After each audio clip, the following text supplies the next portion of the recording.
most important basic flair move. It will take around 1 hour for 7 days to learn this move perfectly and confidently. We can make these stalls in many variations. Now I will make you learn 2 stalls in this session. We can perform this move with bottle and tin. Make sure when you practicing this stall, bottle base should not be wet. Now I am showing what stall balancing. Now I am doing knuckle stall balancing. First we need to practice balance, and after that take help of left hand and drop the bottle and balance it. When you confident with that, just pick up the bottle and balance. This is the move.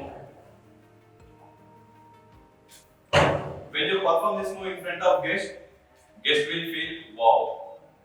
Now I am going to show forearm stall balance. Same like palm balance. Now we need to do drop the bottle on the forearm, close your eyes and balance it.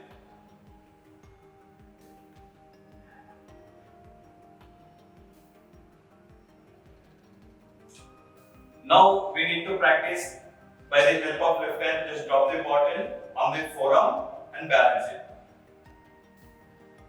When you are confident with this move, just pick up the bottle from the speed rail and stall. Like this. Pick up the bottle from the speed rail and balance on forearm. This move can be performed with both the hands. You need to practice daily to become a perfect.